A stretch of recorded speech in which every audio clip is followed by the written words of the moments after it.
afternoon. I'm Wendy Woods, Vice Chair with BCG.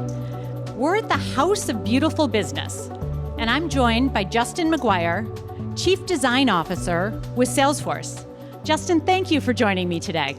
Thanks for having me, Wendy. It's great to be here. Oh. So, House of Beautiful Business, a collection of business leaders, artists, humanists. What personally brings you here today? Well, I just love the premise that business can be beautiful, that it's actually something that contributes to our lives in meaningful ways, and we shouldn't shy away from the humanistic conversation around business. Too often we try to reduce business to numbers and don't go near the sort of like the topic of love in business. That's amazing. I want to have that conversation. So the theme of this year's conference, concrete love. How does love show up for you in business? Well, candidly, I think it's about the relationships that people claim they want to have with the people they serve, with the planet we all live on. If you're in relation with someone, I feel like a part of a relationship, a healthy relationship, ideally, is love. And so you talk a lot about relationship design in your role as Chief Design Officer. When I think about the challenges in the world today that business is grappling with, that we're all grappling with in society, a lot of those challenges are challenges of collective action. They're things we need to work on together. Many of us are headed to COP26. So we think about the challenge to reduce emissions, right? We both have to do it if we're going to make progress in the world.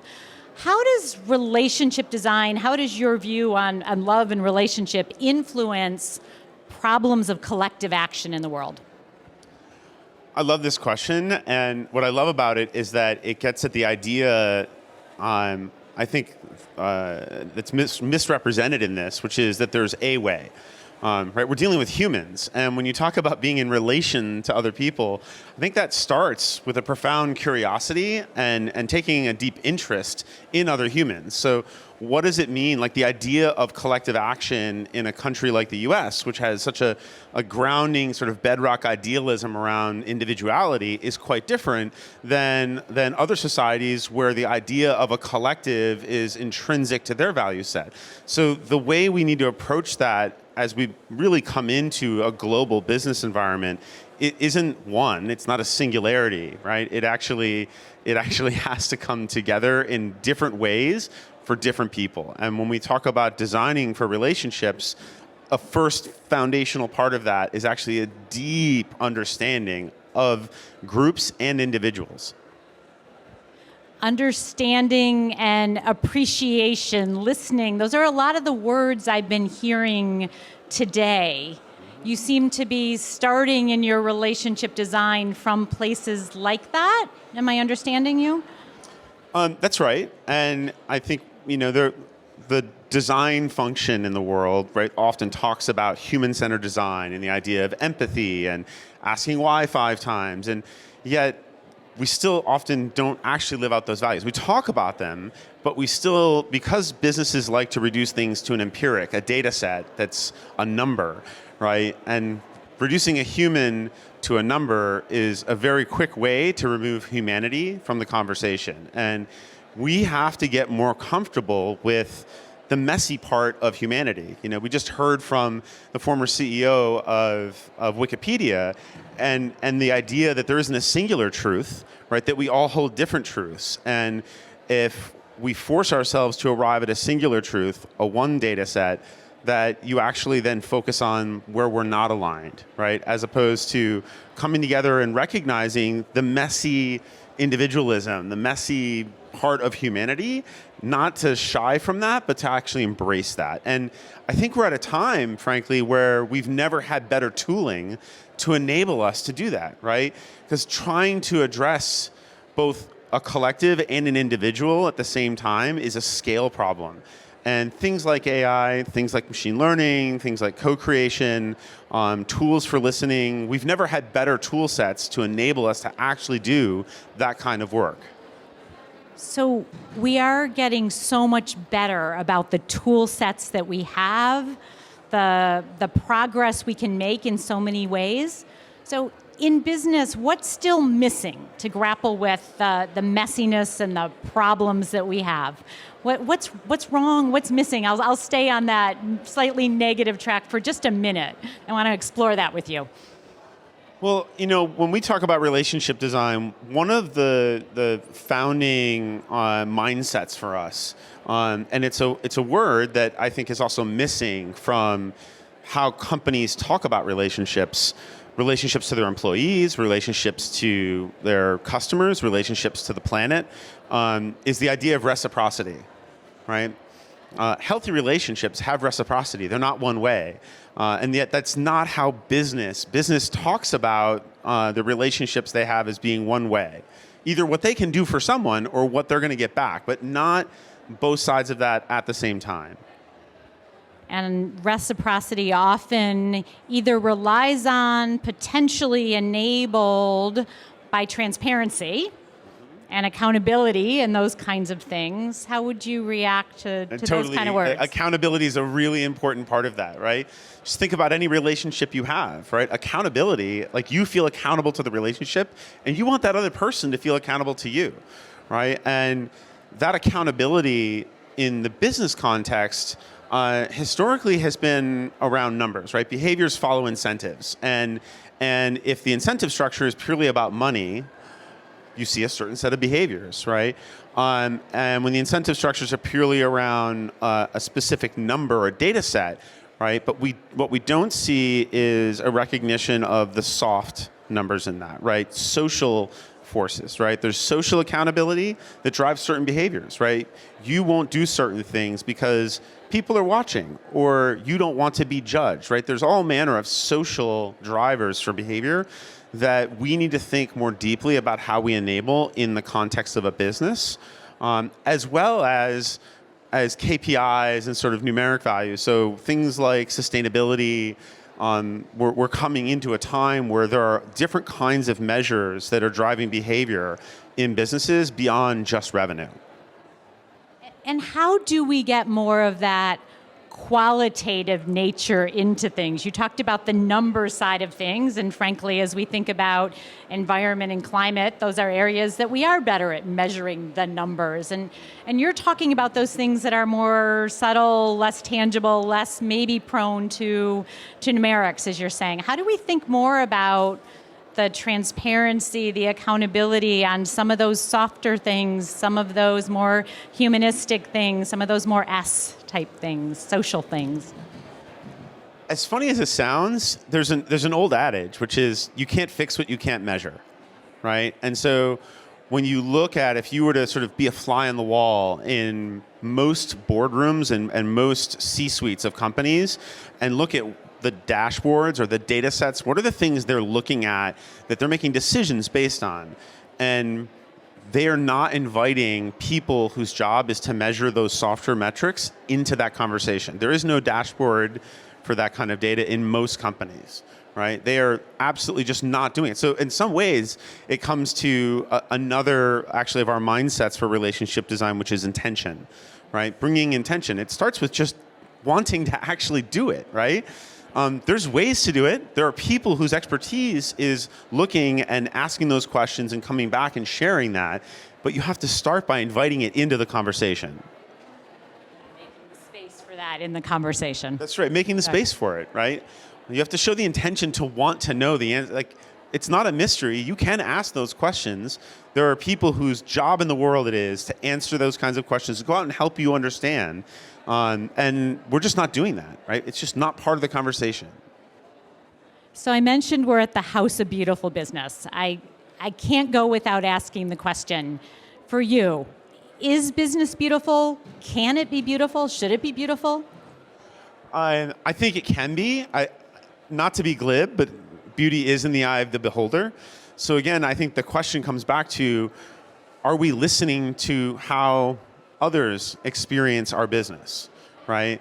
Do they experience it as beautiful? And the answer, when we were building One for All, right? that was a very different mindset around what beauty might be. And frankly, it was much more tops down. Building a brand was telling people what they should think about something.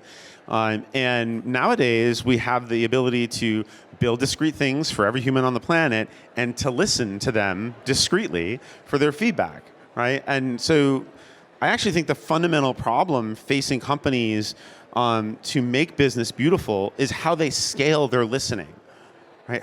Because listening at scale is a hard problem. You can't hire a listener for every human on the planet. That doesn't scale well in business. So how do businesses scale the way they're bringing attention to listening, to building that reciprocal nature to that relationship? That's a fundamental problem for business. And how do you begin to break that compromise? Compromise between individuality, targeting, each individual, being able to deliver what's beautiful to them. At the same time, you're scaling. How do you begin to grapple with those two dimensions in a seeming trade-off?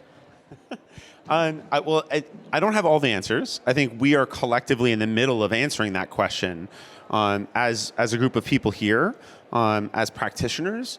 But I will say that I think there's a measure of having the courage to experiment here, right? And courage is also, I think, that's another mindset for us in relationship design, and I think is often a thing that I would venture to say most business leaders are not held up for the idea of courage, right? They're rewarded for actually reducing risk. Right? And courage is, in some ways, inviting a measure of risk into the room because you don't know all the answers, right? And the way forward through this is not being afraid of being wrong. It's actually about rapidly listening and iterating through and having the courage to not always be right, to figure it out in co-creation with your customers.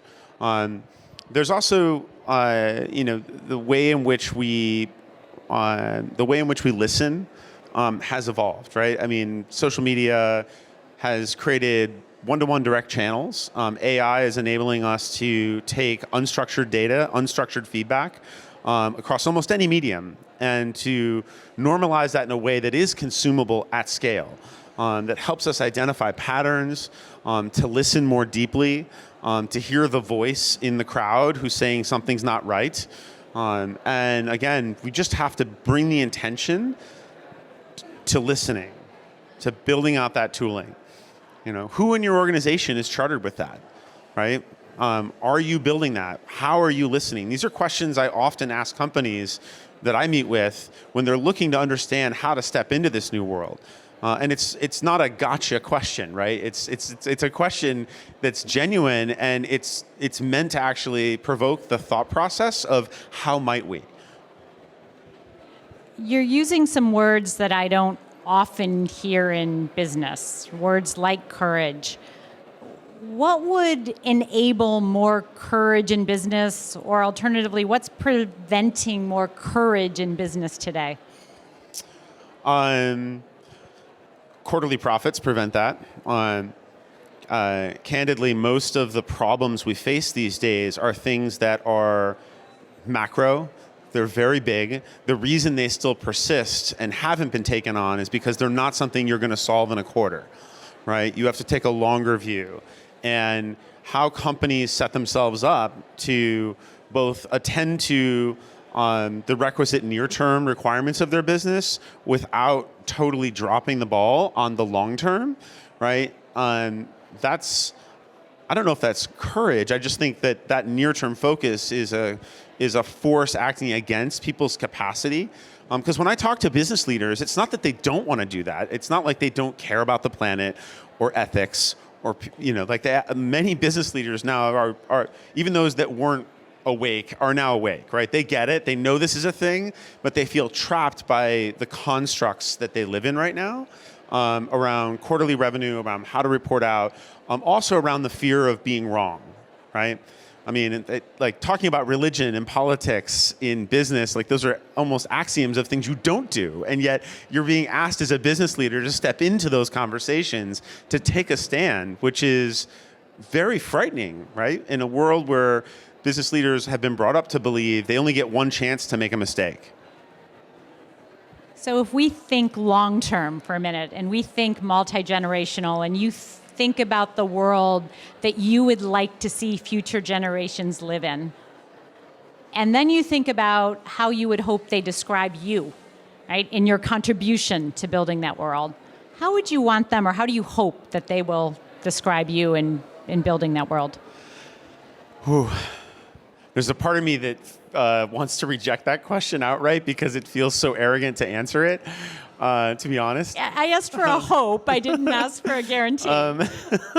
But we're doing a lot of work to build a curriculum around relationship design that gets at these ideas of that, as we talk about relationship design as an evolution of the practice of design, where we've moved from designing a product. Like if we took a company like Nike, right? There was a time when they made a product, sold that product, never talked to you again. And they measured the health of that business in revenue.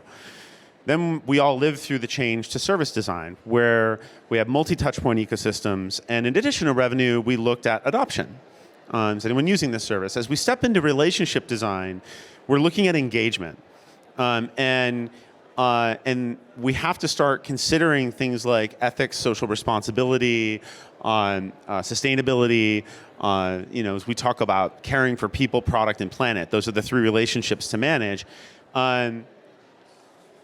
Bringing that mindset into the world and building a curriculum that starts to teach the next generation of practitioners both how to approach these problems and to collectively define the next generation of tools. We're not doing that in a corner. We don't propose to have all the answers.